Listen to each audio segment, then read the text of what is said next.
Police officers are fleeing the NYPD. Ugandan mayor Zohran Mamdani, that's a reference to You're Not From Here, Boy. That's a reference of pure racism, in case you didn't know, is cutting overtime hours and veteran officers are reportedly leaving. Morale is dropping. Cutting overtime means those people could not have been there. NYPD keeps sinking. Elections have consequences. They elected a third world anti police communist and can't be shocked this is a result.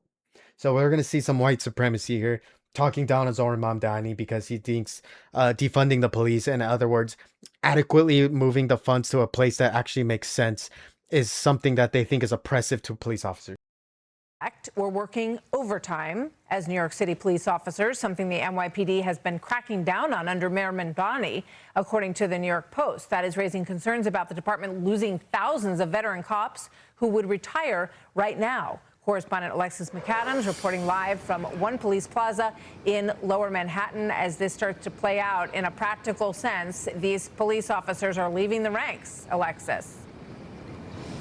Martha, that's right. When they have their time coming up and they see that their overtime could be getting cut, they say, I'm out of here. Because as we know, being a police officer in any city, especially in the Big Apple, is far from easy. So that's what could be happening. And those overtime cuts come, as you just mentioned, those officers that jumped into action there when a man's running around with a machete inside of that busy area. They were working overtime. And when you talk about cutting overtime, that means those people could not have been there. It's just one reason that morale here with the NYPD just keeps sinking. So take a look here. We're going to go through some of the recent cases that police advocates say are just terrible. Police advocates talking about this. A recent court decision, a slap in the face to officers. This man right here is the former NYPD Sergeant Eric Duran. Some in law enforcement calling his sentencing outrageous because he's looking at nearly a decade behind bars. Back in 2023, Duran threw a cooler at a guy who was fleeing a drug bust in the Bronx. The guy falls off the scooter, Martha, and he later died, but he's going to prison now. Bruce Blakeman, the Republican candidate running for governor of New York, says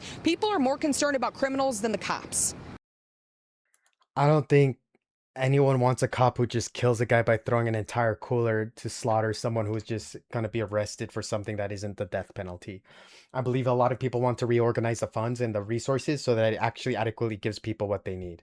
The ideology of this being robbing the police force is just naive and a lynch mob against them for being a person of color, and then seeing that as like some third world ideology that they're just going to turn it all into a bunch of guys with sticks and sandals.